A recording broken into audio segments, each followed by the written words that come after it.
السلام عليكم ورحمة الله وبركاته.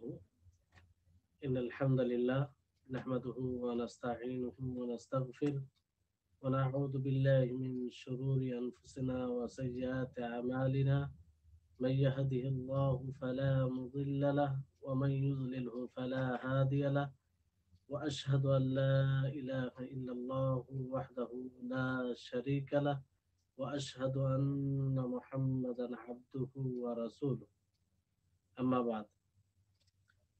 সম্মানিত আজকের ক্লাসে উপস্থিত দর্শকবৃন্দ, সর্বপ্রথম সেই মহান আল্লাহ পাক রব্বুল আলামিনের কৃতজ্ঞতা প্রকাশ করব, যিনি আমাদেরকে আজকের এই ইমানের নীতিমালা সমূহের ব্যাখ্যা বিশ্লেষণের 10 দিন অনলাইন ক্লাসে সপ্তম ক্লাসে উপস্থিত হওয়ার তৌফিক দান করেছেন। তাই আমরা সকলেই বলি আলহামদুলিল্লাহ। তারপরে আমাদের শেষ নবী করিম মুহাম্মদ মুস্তাফা সাল্লাল্লাহু আলাইহি ওয়াসাল্লাম, ওনার উপরে অসংখ্য শান্তির ধারা বর্ষিত হোক। আল্লাহুম্মা সাল্লি আলাইহি আল্লাহুম্মা বারিক আলাইহি। সম্মানিত দর্শকবৃন্দ, আমরা গত ক্লাসে ষষ্ঠম ক্লাসে জানতে পেরেছিলাম ইমান ইমান বিল মালাইকা, ইমান বিল কুতুব, ইমান বিল রসুল। আজকে ইনশাআল্লাহ আমরা আল ইমান বিল ইয়াউমিন আখির ওয়াল ইমান বিল কদর খাইরিহি ওয়া শাররিহি পড়ার চেষ্টা করব। ইমান বিল মালাইকা, এতে একটি কিছু কথা তাতে বিস্তারিত আলোচনা হয়েছে, আশা করি আপনারা বুঝতে পেরেছেন। সেখানে একটি বিষয় বোঝার ছিল যে ফারিস্তাগণের প্রতি যাদের যেটা দায়িত্ব আছে, দায়িত্ব সহ তাদের উপরে ঈমান নিয়ে আসা। যেমন কিছু ফারিস্তার দায়িত্ব রয়েছে বৃষ্টি বর্ষণের, কারো দায়িত্ব রয়েছে যেমন মালাকুল মউত, জান কবজ করার, মৃত্যু দেওয়ার। তো আসলে এই দায়িত্বগুলো কি তারা নিজ শক্তিতে পালন করে না আল্লাহ তাবারক ওয়া তাআলার অনুমতিতে? এখানে বিষয়টি স্পষ্ট হতে হবে যে দায়িত্ব আল্লাহ তাআলা দিয়েছেন তাদেরকে, কিন্তু আল্লাহ তাবারক ওয়া তাআলার অনুমতিতেই সবকিছু হয়। আল্লাহর অনুমতি ব্যতীত কিছুই ঘটে না। তাদের নিজস্ব কোনো শক্তি নেই। আল্লাহ তাআলা যে শক্তি দিয়েছেন সেই শক্তি আল্লাহর অনুমতিতে তারা প্রয়োগ করবে। জি, তা আশা করি আপনারা বুঝতে পেরেছেন। এই জন্য মাখলুকের মধ্যে সর্বশক্তিমান যদি মাখলুক হয় তাহলে ফারিস্তাগণ, তো তার ইবাদত করা যাবে না। তো পৃথিবীতে আর কোন মাখলুক আছে যে তাদের চেয়ে শক্তিশালী হবে, তাদের ইবাদত করতে হবে, তাদেরকে আল্লাহর শরীক বানাতে হবে? তো এখান থেকে এটা স্পষ্ট যে আল্লাহর শরীক কাউকে বানানো যাবে না। আসুন আল ঈমান বিল ইয়াউমিল আখির, আরকানের ঈমানের রুকুন সমূহের প্রতি ঈমান নিয়ে আসা, এটা পঞ্চম রুকুন, খুব গুরুত্বপূর্ণ রুকুন। আপনারা বুঝতে পারবেন যে এগুলোকে ঈমানের রুকুন কেন বলা হয়েছে, তার কারণ কি। রুকুন মানে যার উপরে কোনো জিনিস নির্ভর করে। ঈমানের রুকুন আর কানুন ঈমান যখন বলা হয়, তার মানে ঈমান যে কটা রুকুন রয়েছে তার উপরে ঈমান নির্ভর করে, ঈমান টিকে থাকে। তো অনুরূপভাবে আল ঈমান বিল ইয়াউমিল আখির, এটাও ঈমানের রুকুন, এটাও ঈমানের রুকুন। তো আমরা জানবো আজকে ইনশাআল্লাহ যে এর উপরে কিভাবে ঈমান নিয়ে আসবো, আর এটা রুকুন কেন। আল ইয়াউমুল আখির বলতে বোঝায় যে সে কিয়ামত দিবসকে বোঝায়, যেই দিন মানুষকে হিসাব ও জাযার জন্য পুনরুত্থিত করা হবে, পুনরুত্থিত করা হবে হিসাব ও জাযার জন্য। সেই দিন ইয়াউমুল আখির, কিয়ামত দিবস বলা হয় ইয়াউমুল আখির। কিয়ামতের সেই দিবসকে বলা হয় যেই দিন মানুষকে হিসাব ও জাযার জন্য পুনরুত্থিত করা হবে। আর এটাকে আল ইয়াউমুল আখির নাম এই জন্য দেওয়া হয়েছে কারণ তারপরে আর কোনো দিবস নেই। মানে দুনিয়াতে যে দিবস থাকে, মানে দিন থাকে, ওই রকম দিনে সেটাই শেষ দিন। তো জান্নাতীরা জান্নাতে চলে যাবে, তাদের অবস্থান গ্রহণ করবে, এবং জাহান্নামীরা জাহান্নামে তাদের অবস্থান গ্রহণ করবে। তো এই হচ্ছে আল ইয়াউমুল আখির, অর্থাৎ শেষ দিবস। শেষ দিবসের প্রতি ঈমান ৩টি বিষয়কে অন্তর্ভুক্ত করে। ৩টি বিষয়ের লক্ষ্য রাখতে হবে। ৩টি বিষয়ের প্রতি বিশেষভাবে ঈমান নিয়ে আসতে হবে। তাহলে আল ইয়াউমুল আখিরের প্রতি পরিপূর্ণ ঈমান হবে। প্রথম বিষয় হচ্ছে আল ঈমানু বিল বা'থ। বা'থের প্রতি ঈমান নিয়ে আসতে হবে। বা'থ কাকে বলে? এই বা'থ শব্দটি আমাদের সকলকে জানা উচিত যে বা'থ কাকে বলে। বা'থ বলা হয় যে সমস্ত মৃত মানুষকে যখন সুরে দ্বিতীয় ফুঁক দেওয়া হবে, তখন সমস্ত মৃত মানুষকে জীবিত করা হবে। আর তারা সকলেই রব্বুল আলামিনের জন্য দাঁড়িয়ে যাবে। নগ্ন পায়ে থাকবে, পায়ে কোনো পরনে জুতো থাকবে না, উলঙ্গ থাকবে তারা, কোনো পরনে পোশাক থাকবে না, এবং খাতনাবিহীন তারা থাকবে, কোনো খাতনা থাকবে না। সকলেই মানে আহ যেমন তাদের পরনে এক কথায় কিছুই থাকবে না। আল্লাহ তাবারক ওয়া তাআলা বলেন, কামা বাদানা আউওয়ালা খালকিন নুঈদুহু ওয়া'দান আলাইনা ইন্না কুন্না ফাইলিন। সূরা আম্বিয়ার 104 নম্বর আয়াত। যে আমি প্রথমবার যেমন সৃষ্টি করেছি পুনরায় আবার সৃষ্টি করব, এটা আমার প্রতিজ্ঞা, যেটা আমি করে থাকবো, যেটা আমি করব। তাহলে এই হচ্ছে বাস। বাস আবার বলছি আপনাদেরকে, বাস বলা হয় যে সুরে যখন দ্বিতীয় ফুঁক দেওয়া হবে তখন সমস্ত মৃত জীবিত হবে এবং তারা সকলেই রব্বুল আলামিনের জন্য দাঁড়িয়ে যাবে, আহ, এবং উলঙ্গ পায়ে, উলঙ্গ শরীরে, খাতনাবিহীন অবস্থায় তারা থাকবে। তাহলে এই হচ্ছে বাস।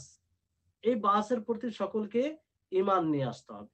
যদি বাসের প্রতি ঈমান না থাকে তাহলে ইয়াউমুল আখিরের প্রতি ঈমান হবে না। আর ইয়াউমুল আখিরের প্রতি যদি ঈমান না হয় তাহলে সে মুমিনই থাকবে না, সে ঈমানই তার মধ্যে থাকবে না। কোন একটি বিষয় যদি না থাকে তাহলে থাকবে না। আর এই বাস, এটা কোরআন, সুন্নাহ এবং ইজমা দ্বারা প্রমাণিত। কোরআন থেকেও এটা প্রমাণিত, সুন্নাহ থেকে প্রমাণিত, ইজমা থেকেও, মানে সকল মুসলিমদের সম্মতি রয়েছে। আল্লাহ তাবারক ওয়া তাআলা বলেন যে সুম্মা ইন্নাকুম বা'দা যালিকা লামাইয়িতুন সুম্মা ইন্নাকুম ইয়াওমাল কিয়ামাতি তুবআসুন। এখানে আল্লাহ তাআলা সূরা মুমিনুনে 1 থেকে 1 থেকে সূরা মুমিনুন সম্ভবত 15-16 নম্বর আয়াতে আল্লাহ তাআলা বলছেন যে সুম্মা ইন্নাকুম বা'দা যালিকা লিমাইয়িতুন, যে তোমরা অবশ্যই মারা যাবে। সুম্মা ইন্নাকুম ইয়াওমাল কিয়ামাতি তুবআসুন, তারপরে কিয়ামত দিবসে তোমরা পুনরুত্থিত হবে, তোমাদেরকে উঠানো হবে। তাহলে এটা কোরআন থেকে সুস্পষ্ট দলিল। তারপরে নবী করিম মুহাম্মদ সাল্লাল্লাহু আলাইহি সাল্লাম বলেন, ইহশারুন নাস ইয়াওমাল কিয়ামাতি হুফাতান গুরলা, যে মানুষ কিয়ামত দিবসে একত্রিত হবে, তাদের হাসর হবে খাতনাবিহীন এবং উলঙ্গ হয়ে। তাহলে এখান থেকেও, হাদিস থেকেও এটা প্রমাণিত, এবং সমস্ত মুসলিমদের এতে সম্মতি রয়েছে, রয়েছে ইজমা রয়েছে। কারণ এই যে বাস, এটা হিকমত অনুযায়ী আল্লাহ তাবারক ওয়া তাআলা প্রত্যাবর্তন স্থান বানিয়েছেন। কেন? এই কারণে যে বান্দারা দুনিয়াতে যা কর্ম করবে সেই কর্মের ফলাফল, যে কর্মের আল্লাহ তাবারক ওয়া তাআলা মুকাল্লাফ বানিয়েছেন, যেটা করতে বলেছেন, যারা সেটা পালন করে থাকবে রাসূল সাল্লাল্লাহু আলাইহি সাল্লামের পদ্ধতি অনুযায়ী, তাদেরকে সেই বদলা প্রতিদান দিবেন। আর যারা সেটা পালন করে থাকবে না, তাদেরকে সেই তাদের আমল অনুযায়ী তাদেরকে সাজা দিবেন আল্লাহ তাআলা। এই জন্য এটা তো হিকমা। যদি আল্লাহ তাবারক ওয়া তাআলা শরীয়তকে মানতে বলেন, তাহলে আর তার কোনো প্রত্যাবর্তন স্থান হবে না, আবার পুনরুত্থিত করা হবে না, তাহলে কি কি দরকার ছিল এগুলো? এটা তো হিকমতের দাবি নয়। আল্লাহ তাবারক ওয়া তাআলা এইজন্য বলেন সূরা মুমিনুন এর আ এর ১১৫ নম্বর আয়াতে, সম্ভবত ১১৫ নম্বর আয়াতে, যে আফা হাসিবতুম আন্নামা খালাকনাকুম আবাসা ওয়া আন্নাকুম ইলাইনা লা তুরজাউন, যে তোমরা কি ভেবেছো যে আমি তোমাদেরকে অনর্থক সৃষ্টি করেছি আর তোমরা ফিরে আসবে না? তো এখানে আল্লাহ তাবারক ওয়া তাআলা স্পষ্ট করেছেন, অর্থাৎ অনর্থক সৃষ্টি করা হয়নি, বিশেষ উদ্দেশ্যে সৃষ্টি করেছেন। তো বিশেষ উদ্দেশ্যে যদি আল্লাহ তাবারক ওয়া তাআলা সৃষ্টি করে থাকেন, তো তারপরে আবার প্রত্যাবর্তন স্থান হবে না, আবার তাদের হিসাব হবে না, পুনরুত্থিত করা হবে না, জীবিত করা হবে না, তাহলে তাহলে উদ্দেশ্য, বিশেষ উদ্দেশ্য সৃষ্টি করার লাভ কি? এইজন্য নবী সাল্লাল্লাহু আলাইহি সাল্লামকে বলা হয় যে ইন্নাল্লাযী ফারাদা আলাইকা কুরআনা লাগাদ্দুকা ইলা মাআদ। সূরা কাসাসে রয়েছে যে নিশ্চয় তিনি আপনার উপরে কোরআনকে বিধান স্বরূপ ফরজ করেছেন আর আপনি ফিরে আসবেন প্রত্যাবর্তন স্থানে সেখানে। তাহলে এখানেও আল্লাহ তাবারক ওয়া তাআলা স্পষ্ট করেন। তাহলে এই বাসের প্রতি ঈমান নিয়ে আসতেই হবে, প্রথম বিষয়। দ্বিতীয় বিষয় হচ্ছে যে আল ঈমান বিল হিসাব ওয়াল জাযা, যে আমি আপনি আমাদের সকলকে হিসাব ও জাযার প্রতি ঈমান নিয়ে আসতে হবে। যে কিয়ামত একটু পুনরুত্থিত করা হবে, সেটা প্রথম বিষয় হলো আল বাস। তারপরেই ঈমান, দৃঢ় বিশ্বাস রাখতে হবে, ঈমান রাখতে হবে যে হিসাব ও জাযা হবে সেদিন। প্রত্যেক বান্দাকে তার আমল অনুযায়ী তাকে বদলা দেওয়া হবে, প্রতিদান দেওয়া হবে। যে ভালো কর্ম করে থাকবে তাকে ভালো বদলা দেওয়া হবে, যে মন্দ কর্ম করে থাকবে তাকে মন্দ বদলা দেওয়া হবে। আর এই ব্যাপারে অনেক দলিল আছে, অসংখ্য দলিল আছে। কিতাবুল্লাহ থেকে দলিল রয়েছে এবং সুন্নাতে রাসূল থেকে দলিল রয়েছে এবং সমস্ত মুসলিমদের সম্মতি ইজমা রয়েছে। আল্লাহ তাবারক ওয়া তাআলা সূরা গাশিয়ায় বলেন, ইন্না ইলাইনা ইয়াবাহুম সুম্মা ইন্না আলাইনা হিসাবাহুম। নিশ্চয় তাদের তারা ফিরে আসবে আমার নিকটেই, আর তাদের হিসাব রয়েছে, তাদের হিসাব কিতাব হবে। তারপরে আল্লাহ তাবারক ওয়া তাআলা আরো সূরা আম্বিয়ার ৪৭ নম্বর আয়াতে বলেন, মান জাআ বিল হাসানাতি ফালাহু আশরু আমসালিহা ওয়া মান জাআ বিস সাইয়্যাতি ফালা ইউজজা ইল্লা মিথলাহা ওয়া হুম লা ইউজলামুন। যে যে ব্যক্তি নেকি নিয়ে আসবে তাকে ১০ গুণ, আরো ১০ গুণ বেশি নেকি দেওয়া হবে। আর যে ব্যক্তি মন্দ কর্ম করবে তাকে সেই অনুযায়ী তাকে তার ফলাফল দেওয়া হবে। তাদের উপরে জুলুম করা হবে না। তাদের উপরে কি করা হবে না? জুলুম করা হবে না। তাহলে এখান থেকে এটা স্পষ্ট যে যে যতটা আমল করবে সেই আমল অনুযায়ী আল্লাহ তাবারক ওয়া তাআলা তাকে প্রতিদান দিবেন, তাকে বদলা দিবেন। ভালো আমল করে থাকলে ভালো, আর মন্দ আমল করে থাকলে মন্দ বদলা পাবে। এজন্য আল্লাহ তাবারক ওয়া তাআলা আরো বলেন, وَنَضَعُ الْمَوَازِينَ الْقِسْطَ لِيَوْمِ الْقِيَامَةِ فَلَا تُظْلَمُ نَفْسٌ شَيْئًا وَإِنْ كَانَ مِثْقَالُ حَبَّةٍ مِّنْ خَرْدَلٍ أَتَيْنَا بِهَا وَكَفَى بِنَا حَاسِبِينَ। যে আমরা এই মিজান কায়েম করব, আল্লাহ তাআলা বলছে যে আমি মিজান কায়েম করব কিয়ামত দিবসে। সেদিন কোন নফসের উপরে, কোন আত্মার উপরে জুলুম করা হবে না। যদিও সরিষা দানা বরাবর হয় সেটা করে থাকে, তাহলে সেটাকে আনা হবে, ওয়াকাফা বিনা হাসিবিন, আর হিসাবের জন্য আমি যথেষ্ট। তো এইগুলো সুস্পষ্ট দলিল যে কিয়ামত ঘটবে, সেদিন হিসাব ও জাযা হবে, হিসাব করা হবে। যার ভালো আমল তাকে ভালো বদলা দেওয়া হবে, যার মন্দ কর্ম, মন্দ আমল তাকে মন্দ বদলা দেওয়া হবে। তারপরে আব্দুল্লাহ ইবনে ওমর রাদিয়াল্লাহু তাআলা আনহুমা থেকে বর্ণিত, নবী সাল্লাল্লাহু আলাইহি সাল্লাম বলেন যে ইন্নাল্লাহা ইউদনিল মুমিনা ফায়াদাউ আলাইহি কানফাহু ওয়া ইয়াসতুরু, যে আল্লাহ তাবারক ওয়া তাআলা মুমিনকে নিকটে করবেন, তার গুনাহকে গোপনে রেখে বলবেন যে আতারিফু যামবা কাযা, যে তুমি কি অমুক গুনাহ, ওই গুনাহকে জানো, এরকম গুনাহকে জানো যে তুমি পাপ করেছে, আল্লাহর অবাধ্য করেছিলে। আর তারিফু যামবা কাযা, তুমি কি সেই গুনাহকে জানো, সেই ব্যাপারে তোমার স্মরণ আছে? সে বলবে নাম রব্বি, জি হ্যাঁ, আমার মনে আছে, আমি ভুলিনি, আমি স্বীকার করছি। হাত্তা ইযা কাররাহু বিযুনুবিহি এমনকি সেই গুনাহ সে স্বীকার করবে। ওরা আন্নাহু, যখন সে দেখবে যে সে হালাক হয়ে যাচ্ছে, বরবাদ হয়ে যাচ্ছে, তখন আল্লাহ তাআলা বলবে যে কদ সাতারতুহা আলাইকা ফিদ দুনিয়া, দুনিয়াতে তোমার গুনাহকে, তোমার পাপকে ছুপিয়ে রেখেছিলাম। ওয়া আনা আগফিরুহা লাকাল ইয়াউম, আজকে আমি তো সেই গুনাহকে তোমার জন্য মাফ করে দিলাম। তখন তাকে ভালো আমলের কিতাব, নামায়ে আমল দেওয়া হবে। আর কুফফার যারা মুনাফিকিন তাদেরকে ডাক দিয়ে বলা হবে যে এরাই তারা যারা রবকে অস্বীকার করেছিল, তাদের উপরে আ আল্লাহর লানত, অভিশাপ হোক জালিমদের উপরে। তাহলে এখানেও আল্লাহ নবী করিম মুহাম্মদ সাল্লাল্লাহু আলাইহি ওয়াসাল্লাম সুস্পষ্ট করেছেন যে যারা আ ভালো কর্ম করে থাকবে তাদেরকে আল্লাহ তাআলা বদলা দিবেন। তারপর কোরআন থেকে দলিল হলো, হাদিস থেকে দলিল হলো। এবার আসুন ইজমা। ইজমা রয়েছে। সকল মুসলিমদের এই কথার উপরে সম্মতি রয়েছে। সকলের ইজমা মানে সকলেই এটাকে স্বীকার করেছেন। কেউ বিরোধিতা করেননি। কারণ এটা হিকমতের দাবি যে, যে ভালো কর্ম করবে তাকে ভালো বদলা দেওয়া হবে। আর যে আ মন্দ কর্ম করবে তাকে মন্দ বদলা দেওয়া হবে। আর আল্লাহ তাবারাক ওয়া তাআলা এইজন্যই আসমানি গ্রন্থ নাজিল করেছেন, রাসূল প্রেরণ করেছেন। বান্দাদের উপরে রাসূলগণ যা নিয়ে নিয়ে এসেছেন সেটা গ্রহণ করা ফরজ করেছেন এবং সেই অনুযায়ী আমল করা ফরজ করেছেন। এবং যারা তার উপেক্ষা করে, যারা তার বিরুদ্ধে থাকে, তাদের সাথে কেতাল, যুদ্ধকে আ ওয়াজিব করেছেন এবং তাদের সাথে লড়াই আ করাকে ওয়াজিব করেছেন। যারা এর বিরোধিতা করে, এই দিনকে কায়েম করতে দেয় না, প্রতিষ্ঠিত করতে দেয় না তাদের সাথে। এবং আ তাদের আ তা তাদের আ তাদের সাথে মানে লড়াইকে ফরজ করেছেন। কিসের জন্য এগুলো? এই কারণে যাতে আল্লাহর দ্বীনকে বাস্তবায়ন করে। আল্লাহর দ্বীনকে বাস্তবায়ন করে। তো এর যদি বদলা না হয়, এর যদি প্রতিদান আল্লাহ তাবারাক ওয়া তাআলা না দেয়, তাহলে তো এটা আবাস হবে, অনর্থক হবে। যে অনর্থক জিনিস থেকে আল্লাহ রাব্বুল আলামিন পবিত্র। আল্লাহ তাআলা তিনি সব গুণের আ সব গুণে তিনি সর্ব সর্ব উপরে।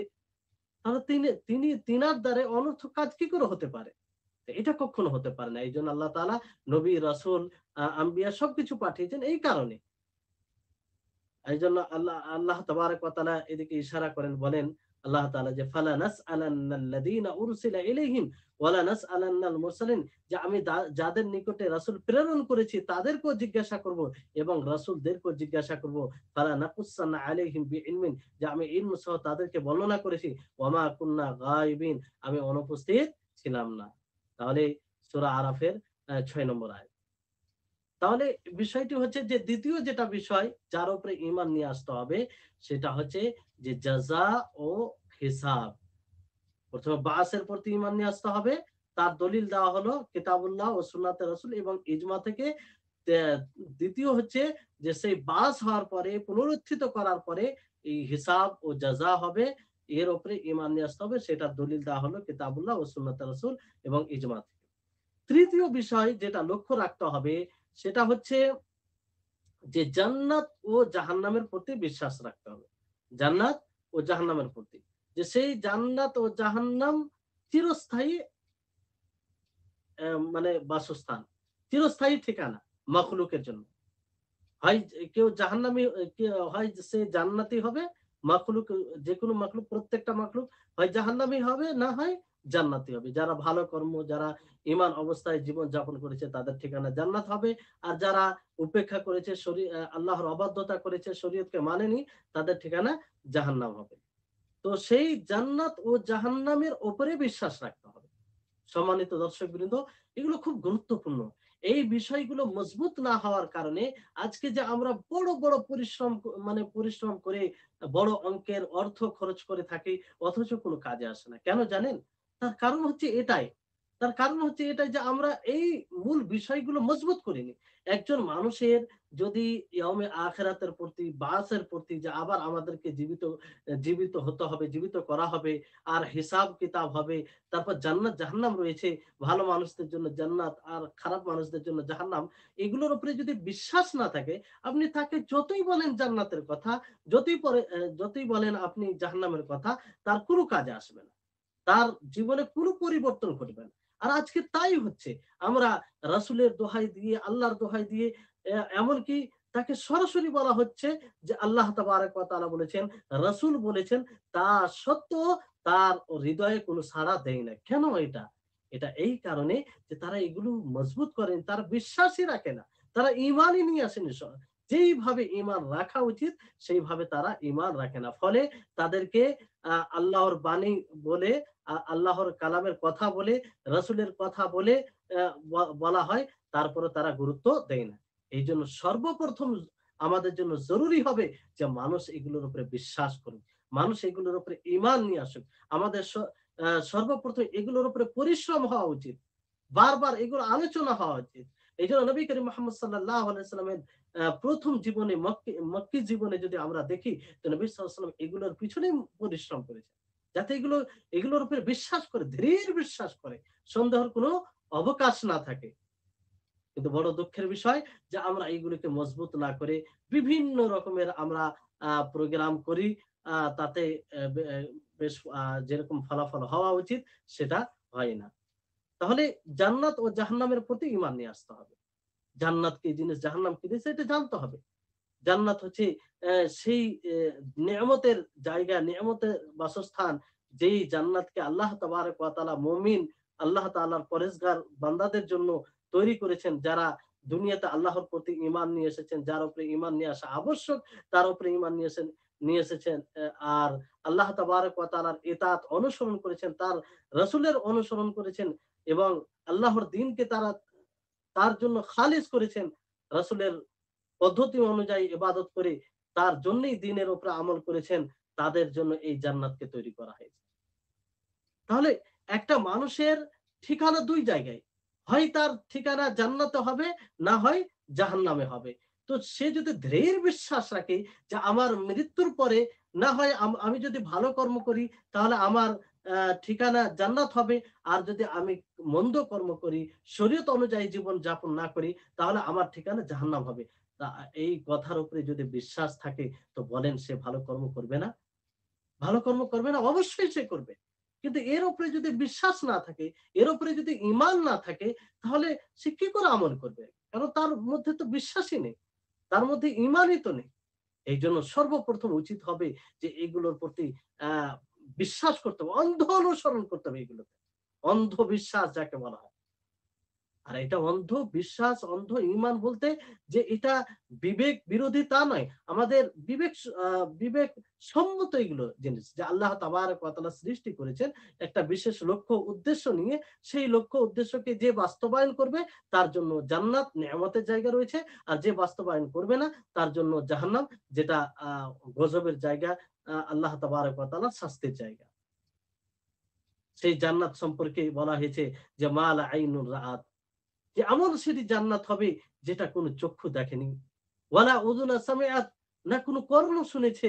ওয়ালা খাতারুন আলা কালবি বাশার, না কোনো মানুষের হৃদয়ে সেই ব্যাপারে কল্পনা করেছে। এই এত নেয়ামতের জায়গা সেটা। এত সুখ, এত আনন্দ সেখানে, যে বলে শেষ করা যায় না। সেটা আমি আপনি কল্পনা করতে পারি না। সেই জান্নাত কাদের জন্য তৈরি করা হয়েছে? মুত্তাকিদের জন্য। আল্লাহ তাবারাক ওয়া তাআলা বলেন যে, "ইন্নাল্লাযীনা আমানু ওয়া আমিলুস সালিহাতি উলাইকা হুম খায়রুল বারিয়্যা জাযাউহুম ইনদা রাব্বিহিম জান্নাতু আদনিন তাজরি মিন তাহতিহাল আনহারু খালিদিনা ফিহা আবাদা রাদিয়াল্লাহু আনহু ওয়া রাদু আন যালিকা লিমান খাশিয়া রাব্বাহ।" যে নিশ্চয় যারা ঈমান নিয়ে আসে, সৎ কর্ম করে, তারাই হচ্ছে উত্তম মাখলুক। তারাই হচ্ছে উত্তম মাখলুক, উত্তম আল্লাহর সৃষ্টি। তাদের বদলা রয়েছে তাদের রবের নিকটে এমন জান্নাত, যে জান্নাতের তলদেশে নদী প্রবাহিত হবে, যেখানে তারা চিরস্থায়ী থাকবে। আল্লাহ তাবারক ওয়া তাআলা তাদের প্রতি সন্তুষ্ট এবং তারা আল্লাহর প্রতি সন্তুষ্ট। এটা তাদের জন্য যারা তার রবকে ভয় করে। সম্মানিত দর্শকবৃন্দ, তার এখানে আল্লাহ তাবারক ওয়া তাআলা স্পষ্ট করলেন যে জান্নাত কাদের জন্য, যারা ঈমান নিয়ে আসবে, সৎ কর্ম করবে, এদের জন্যই জান্নাত হবে, এদের জন্যই জান্নাত হবে। আল্লাহ তাবারক ওয়া তাআলা এটি হচ্ছে সূরা বাইয়িনার ৭ থেকে ৮ নম্বর আয়াত পর্যন্ত এই কথা বলা হয়েছে। তারপর আল্লাহ তাআলা বলেন ফালা তা'লামু নাফসুম মা উখফিয়া লাহুম মিন কুররাতি আয়ুন জাযাআম বিমা কানু ইয়া'মালুন। যে কোন নফস জানে না তার জন্য কি ছুপিয়ে রাখা হয়েছে তার চক্ষু শীতলের জন্য, সেটা বদলা হবে তার কৃতকর্মে, যেটা সে দুনিয়াতে করে থাকবে। সম্মানিত দর্শকবৃন্দ, তাহলে এই হচ্ছে জান্নাত। এই জান্নাতের উপরে ঈমান নিয়ে আসতে হবে। দৃঢ় বিশ্বাস থাকতে হবে। তাতে সন্দেহের কোনো অবকাশ যেন না থাকে। যদি এই জান্নাতের উপরে ঈমান থাকে, সঠিক ঈমান থাকে, তো সেই জান্নাতের আশায় যে ঈমান রাখবে সে আমল করবে। সে কি করবে? আমল করবে। তারপরে জাহান্নাম। এই জাহান্নাম, এই জাহান্নাম এটা হবে মন্দ লোকের ঠিকানা। এই জাহান্নাম আযাবের জায়গা। যেই আযাবের জায়গাকে, যেই জাহান্নামকে আল্লাহ তাবারক ওয়া তাআলা কাফির জালিমদের জন্য, যারা আল্লাহ এবং তার রাসূলের অবাধ্যতা করে থাকবে, তাদের জন্য আল্লাহ তাআলা তৈরি করেছেন। এতে শাস্তি আর শাস্তি রয়েছে। কঠোর শাস্তি রয়েছে। এমন শাস্তি রয়েছে যে শাস্তির আমরা কল্পনা করতে পারি না দুনিয়াতে। আল্লাহ তাবারক ওয়া তাআলা বলেন, ওয়াত্তাকুন নার আল্লাতী উইদ্দাত লিল কাফিরিন। যে সেই জাহান্নামকে তোমরা ভয় করো, যে জাহান্নাম কাফিরদের জন্য তৈরি করা হয়েছে। তারপরে আল্লাহ তাবারক ওয়া তাআলা আহ এতে সূরা কাহফে বলেন যে, সূরা কাহফে বলেন ইন্না আ'তাদনা লিয-যালিমিনা নারান আহাতা বিহিম সুরাদিকুহা ওয়া ইন ইয়াস্তাগীথু ইউগাথু বিমাইন কালমুহলি ইয়াশউিল উজুহ বি'সাশ শারাবু ওয়া সাআত মুরতাফাকা। আল্লাহু আকবার। যে আমি জালিমদের জন্য এমন জাহান্নাম তৈরি করেছি যেটা পরিবেষ্টন করে থাকবে, আর তারা যখন পানি চাইবে তাদেরকে পানি দেওয়া হবে। এমন পানি দেওয়া হবে যেটা পুজের ন্যায় হবে। যেই পানি তাদের মুখমণ্ডলকে ঝলসে দিবে, এটা কতই মন্দ তাদের পানীয় হবে এবং কতই মন্দ তাদের জায়গা হবে। তাহলে এই জাহান্নাম কাদের জন্য? সে কাফের জালিমদের জন্য, যারা এই শরীয়তকে উপেক্ষা করে চলে, যারা আল্লাহ এবং তার রাসূলের অনুকরণ করে না, যারা শরীয়ত অনুযায়ী জীবন যাপন করে না, তাদের জন্য এই জাহান্নামকে তৈরি করে রেখেছে। এত কঠোর শাস্তি সেখানে, যেটা আমি আপনি কল্পনা করতে পারি না। আল্লাহ তাবারক ওয়া তাআলা অন্য আয়াতে এইভাবে বলেছেন, ইন্নাল্লাহা লা'আনাল কাফিরিনা ওয়া আ'আদ্দা লাহুম সাঈরা। যে নিশ্চয় আল্লাহ তাবারক ওয়া তাআলা আ কাফিরদেরকে অভিশপ্ত করেছেন এবং তাদের জন্য জ্বলন্ত আগুন, এই জাহান্নাম তৈরি করে রেখেছেন, যেখানে তারা চিরস্থায়ী থাকবেন, যেখানে তারা কখনো বের হবে না। আল্লাহ তাআলা বলছেন, লা ইয়াজিদুনা ওয়ালিয়্যান ওয়ালা নাসীরা। যে না তারা কোনো ওলি বন্ধু পাবে, না তারা কোনো সহযোগিতা পাবে। ইয়াউমা তুকাল্লাবু উজুহুহুম ফিন-নার। যে সেই দিন তাদের মুখমণ্ডল জাহান্নামে উলটপালট করবে। আল্লাহু আকবার। কি অবস্থা হবে! ইয়াকুলুনা ইয়া লাইতানা আতা'না আল্লাহ ওয়া আতা'না রাসূল। তারা বলবে, আ যদি আমরা দুনিয়াতে আল্লাহর অনুসরণ করে নিতাম, দুনিয়াতে আল্লাহর রাসূলের অনুসরণ করতাম। সেদিন আক্ষেপ করবে, আফসোস করবে আর বলবে, কিন্তু সেই আক্ষেপ, আফসোস কোন কাজে আসবে না। সম্মানিত দর্শকবৃন্দ, এই হচ্ছে জাহান্নাম। সেই জাহান্নাম, তার ভয়াবহতা এই হাদিস থেকে আপনারা বুঝতে পারবেন যে তার সর্বনিম্ন সবচেয়ে হালকা আযাব হচ্ছে যে আগুনের জুতা পরানো হবে। আগুনের জুতা পরানো হবে। সেই আগুনের জুতা পড়ার কারণে তার মাথার মগজ যেমন ভাত রান্না করে, ভাত টগবগ করে, ঐরকম তার মগজ টগবগ করবে। আল্লাহ যেন আমাদের সকলকে সেই জাহান্নাম থেকে হেফাজত করে। কি ভয়াবহ শাস্তি! এটা সবচেয়ে ছোট শাস্তি, হালকা আযাব। আর এর অবস্থা, তার মাথার মগজ এই টগবগ করবে। এর মানে এটা নয় যে তার শরীর জ্বলবে না। তার শরীর তো জ্বলবে। যদি মাথার মগজ, নিচের আগুনের কারণে মাথার মগজ টগবগ করে, তাহলে তার শরীরের কি অবস্থা হবে? এটা হচ্ছে সবচেয়ে হালকা আযাব। সম্মানিত দর্শকবৃন্দ, এইজন্য এই জাহান্নাম আমরা যত কঠোর, যত ভালোই ভাবে ঈমান নিয়ে আসবো, ততই আমরা জাহান্নামী কর্ম থেকে আমরা বেঁচে থাকবো। এজন্য আমাদের পরিশ্রম করা উচিত। আমাদের পরিকল্পনা করা উচিত যে মানুষের মাঝে জান্নাত ও জাহান্নামের প্রতি কিভাবে দৃঢ় বিশ্বাস হবে, কিভাবে তারা ঈমান মজবুত করবে, যাতে যখনই তাদেরকে জান্নাতের কথা বলা হবে তখনই তারা জান্নাতের লোভে জান্নাতের আ আ জান্নাতের লোভে তারা ভালো কাজ করতে আরম্ভ করবে। আর যখনই তাদেরকে জাহান্নামের কথা বলবে, সেই জাহান্নামের ব্যাপারে তাদের এমন ধারণা থাকবে যে তাদের জাহান্নামের কথা শুনে তাদের হৃদয় কম্পিত হবে, তাদের শরীরে কম্পন আসবে, আল্লাহর ভয়ভীতি আসবে এবং সেই ভয়ভীতি তাদেরকে জাহান্নামী কর্ম থেকে বিরত রাখবে। এটা হচ্ছে ঈমান। আজকে আজকে বর্তমান সময়ে আমরা দেখি অধিকাংশ মানুষের সেই জান্নাত ও জাহান্নামের প্রতি দৃঢ় বিশ্বাস নেই। মৌখিকভাবে তো তারা বলবে যে আমরা ঈমান এনেছি, কিন্তু আসলে সেই রকম বিশ্বাস, সেই রকম ঈমান নেই যেই রকম ঈমানটা হওয়া উচিত। না হলে এটা কি করে হয় যে একজন ব্যক্তিকে জান্নাতের কথা বলা হয়, সে জান্নাতি কর্মের সুযোগ পায় অথচ সে করে না, ঢালাও ভাবে ছেড়ে দেয়। একজন ব্যক্তিকে জাহান্নামের কথা বলা বলা হয় অথচ সে গুনহার সুযোগ পায় আর গুনহা করে ফেলে। সে বুঝতে পারে যে এটা জাহান্নামী কর্ম, তারপরেও সে লাগাতার লাগাতার করে যায়। তাহলে এটা কিসের পরিচয়? এটা কি এর পরিচয় যে তারা দৃঢ় বিশ্বাস রেখেছে, ঈমান রেখেছে? জি না। এটা কি করে হতে পারে যে একজন দৃঢ় বিশ্বাস রাখবে, ঈমান রাখবে যে আমি এই কাজটি করলে জাহান্নামে যেতে পারি, আর সে কাজকে ঢালাওভাবে কিভাবে করতে পারে? এইজন্য আমাদেরকে কঠোর পরিশ্রম করতে হবে। নিজের ঈমানকে মজবুত করতে হবে। নিজের ঈমানকে মজবুত করার পরে আ নিজের এলাকায়, নিজের গ্রামে, নিজের পরিবারে, নিজের জায়গায় পরিশ্রম করতে হবে যাতে তারা এই বিষয়গুলির উপরে দৃঢ় ঈমান মজবুত করে। আপনি এর উপরে যদি পরিশ্রম করে তাদেরকে তৈরি করে দেন, তাহলে আপনার অনেক কাজ সহজ হয়ে যাবে। যেভাবে নবী করিম মুহাম্মদ সাল্লাল্লাহু আলাইহি ওয়াসাল্লাম প্রায় ১৩ বছর তাদেরকে তারবিয়ত দেন। তারবিয়ত এমন ভাবে দিলেন যে তাদের পিছনে নবী সাল্লাল্লাহু আলাইহি ওয়াসাল্লামের বিশেষ আর মেহনতের প্রয়োজন পড়েনি। কারণ তাদের ঈমান মজবুত হয়ে গেছিল। তাদেরকে যখনই জান্নাতের কথা বলা হতো, তখন তারা সবসময় প্রস্তুত হয়ে যেত নিজের জানকে বিলীন করার জন্য। জাহান্নামের কথা যখন বলা হতো যে এই কাজ করলে আ তোমরা জাহান্নামে চলে যাবে, তখন তারা সঙ্গে, সঙ্গে সেটা ত্যাগ করে দিত। যদিও তারা অভ্যস্ত থাকতো, যদিও তারা তার আ সে তার উপরে তাদের জীবনযাপন তাদের জীবনের সময় অতিবাহিত হতো। কিসের কারণে? মজবুত ঈমান হওয়ার কারণে। মজবুত ঈমান হলেই এটা সম্ভব। নচেৎ এটা সম্ভব নয়। সম্মানিত দর্শকবৃন্দ, এবার আসুন যদি আমরা এর উপরে দৃঢ় বিশ্বাস রাখি ইয়মে আখিরাতের প্রতি, শেষ দিবসের প্রতি, তাহলে এর সাথে আরো সম্পৃক্ত বিষয় রয়েছে যেগুলোর উপরে ঈমান নিয়ে আসতে হবে। সেটা হচ্ছে যে একটা তার মধ্যে একটা হচ্ছে যে কবরের ফিতনা। কবরের পরীক্ষার উপরে ঈমান নিয়ে আসতে হবে। প্রত্যেকটা মানুষকে যখন দাফন করা হয়, দাফন করার পরে মানুষ ফিরে আসে। সে ফিরে আসার পরেই তাকে ফারিস্তা এসে তাকে জিজ্ঞাসা করে যে, "মান রব্বুকা? মান রব্বুকা তোমার রব কে? ওয়া মা দীনুকা তোমার দিন কি? মান নবিয়্যুকা তোমার নবী কে?" তো এই জায়গায় যারা মুমিন হবে, যারা শরীয়ত সম্মত জীবনযাপন করবে, তারা সঠিক উত্তর দিবে। আর যারা শরীয়তকে উপেক্ষা করে জীবনযাপন করবে, তারা সঠিক উত্তর দিতে পারবে না। কাফেরেরা কি বলবে?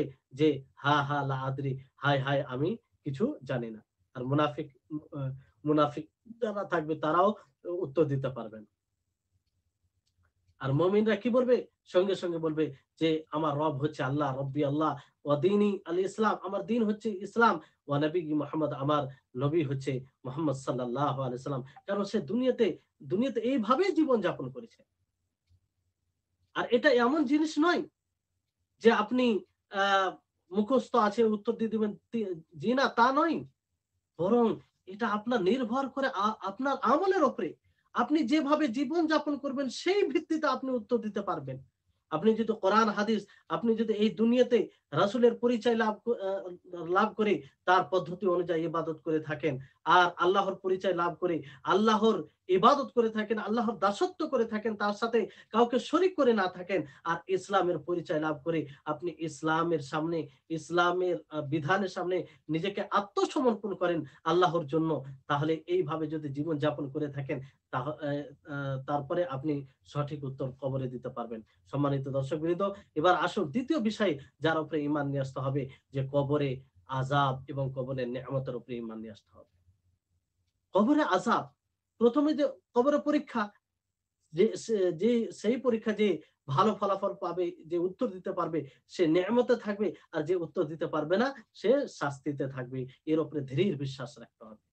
আচ্ছা বলুন তো, যে কবর আমরা দিন রাত দেখি, যে কবরে আমরা নিজের ভাইকে, নিজের পিতাকে, নিজের মাতাকে, নিজের প্রতিবেশীকে, নিজের গ্রামের লোককে, নিজের এলাকার লোককে সেই কবরে রেখে আসি, হ্যাঁ, দাফন করে আসি। আমরা যদি বিশ্বাস রাখতাম, সেই মতো বিশ্বাস রাখতাম, সেই মতো ঈমান রাখতাম যে এই ভাইকে রেখে যাচ্ছি, আমাদের ফেরার পরেই তাকে প্রশ্ন করা হবে। প্রশ্নের উত্তর দিতে গেলে সে নেয়ামতে থাকবে, আর প্রশ্নের উত্তর সঠিক না দিতে গেলে সে কি আযাবে থাকবে।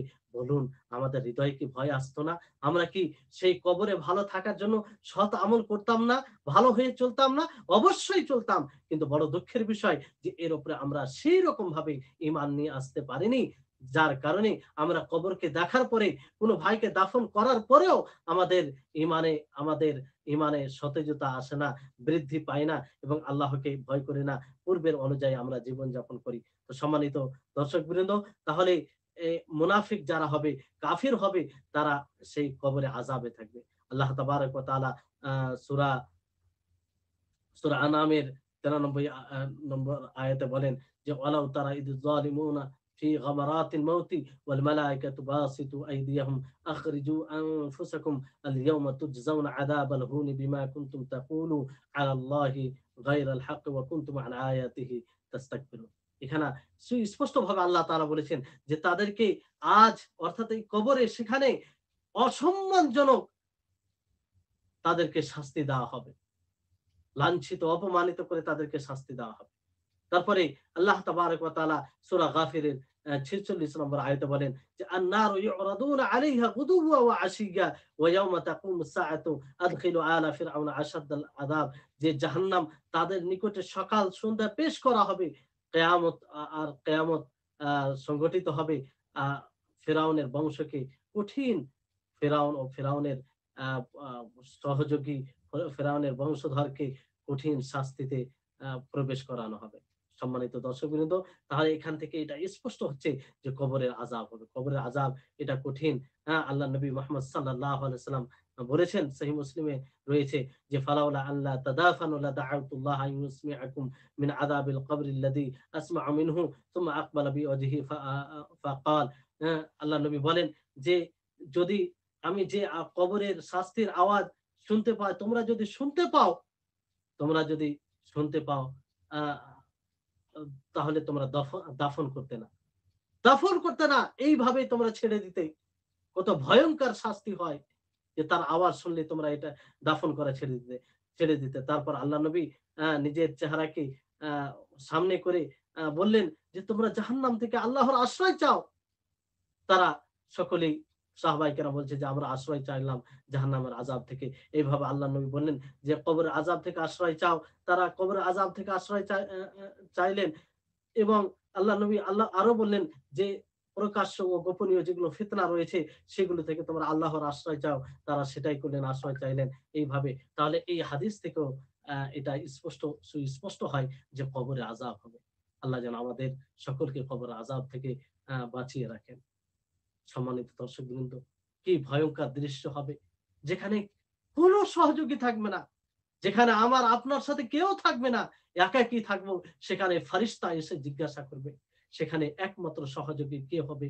সহযোগী আমার আপনার আমল হবে।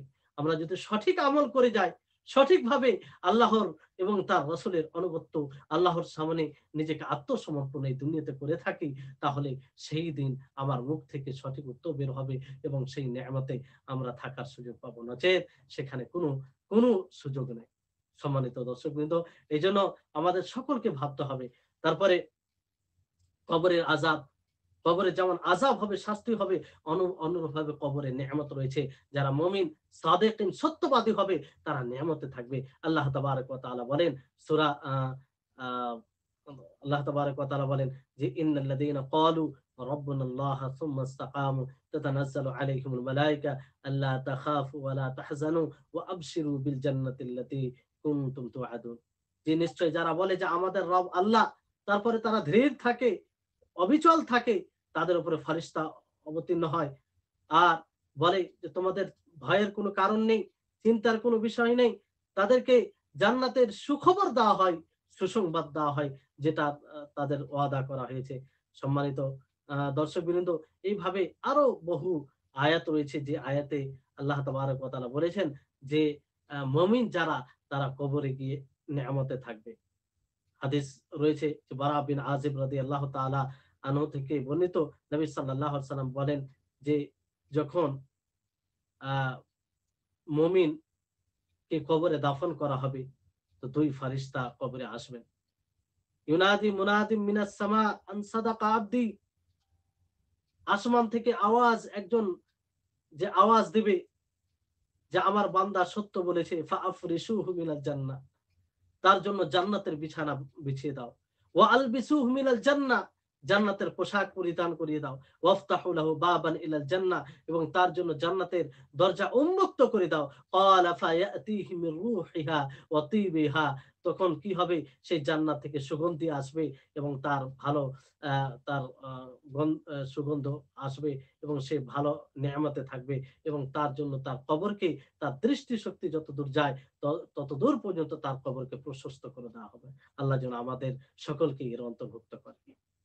সম্মানিত দর্শকবৃন্দ, তাহলে এই হচ্ছে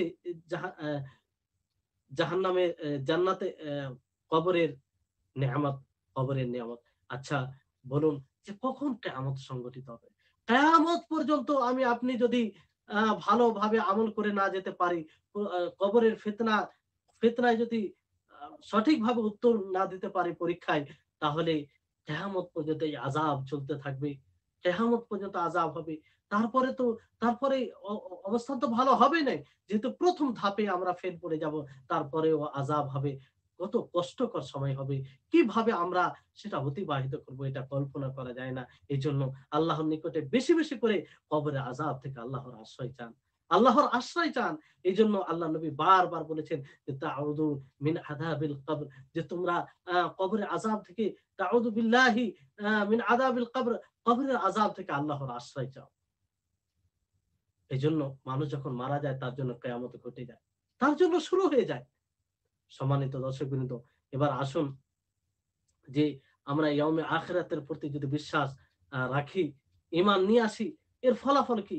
এর অনেক ফলাফল রয়েছে, যেগুলো এর পূর্বে ইশারা ইঙ্গিতে আপনাদেরকে বলা হলো। তারপরে ইবনে উসাইমিন রাহিমাহুল্লাহ ৩ টি ফলাফল বর্ণনা করেছেন। ১ নম্বর হচ্ছে যে যখন মানুষ এই কিয়ামত দিবসের প্রতি, ইয়াউমে আখিরাতের প্রতি বিশ্বাস, দৃঢ় বিশ্বাস রাখবে, সে আল্লাহর ইতাআতে আগ্রহী হবে।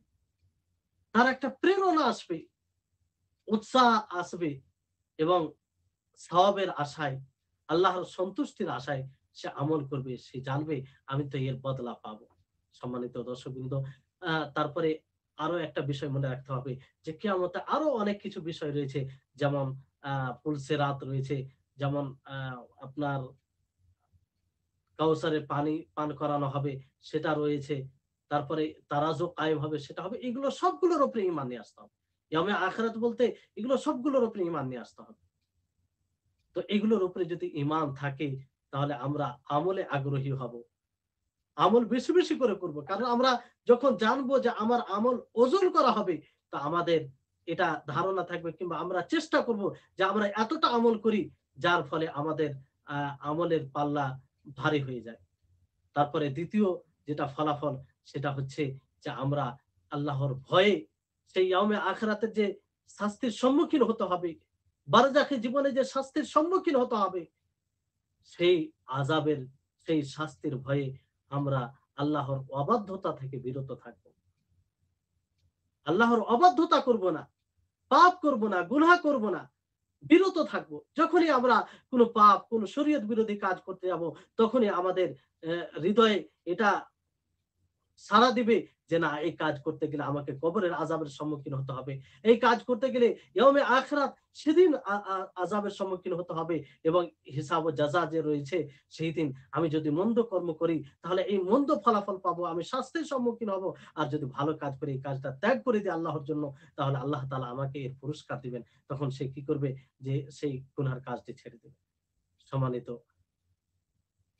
উপস্থিতিগণ, তো তারপরে ২য় হচ্ছে যে ইয়াউমে আখিরাতের প্রতি আমি আপনি যতটা বিশ্বাস রাখবো, যতটা দৃঢ় বিশ্বাস রাখবো, ঈমান রাখবো, ততটাই আমাদের মুমিনদের জন্য সান্ত্বনা রয়েছে।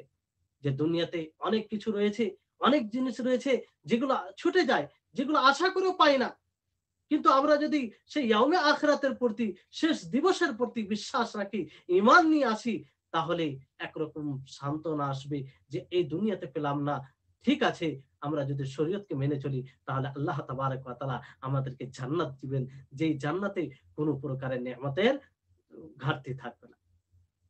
যেখানে যেখানে এমন নেয়ামত থাকবে যে নেয়ামতের আমরা কল্পনা করতে পারি না দুনিয়াতে। তাহলে কোনো আফসোস হবে না, আক্ষেপ হবে না। যে অমুক ধনী হয়ে গেল, আমি ধনী কেন হতে পারলাম না? অমুক এত সুন্দর জীবন যাপন করছে, সুখ স্বাচ্ছন্দ্যে জীবন যাপন করছে। আমি অনেক কষ্টে করছি, অনেক আমাকে কষ্ট করতে হচ্ছে। হ্যাঁ? এই বলে আফসোস হবে না। কারণ আমার আপনার মধ্যে যদি আমরা প্রকৃত ইয়ামে আখিরাতের প্রতি বিশ্বাস রাখি, ঈমান রেখে থাকি, তাহলে এটাই কথা আসবে যে এই দুনিয়াতে যদি আমরা আল্লাহকে মেনে চলি, রাসূলের পদ্ধতি অনুযায়ী ইবাদত করি আর ইসলামকে বাস্তবায়ন করি, তাহলে আখিরাতে আমাদেরকে আল্লাহ তাবারক ওয়া তাআলা জান্নাত দিবেন এবং কবরের জীবনেও আমরা নিয়ামতে থাকবো। আর এটা বড় সান্ত্বনার একটি মাধ্যম হবে।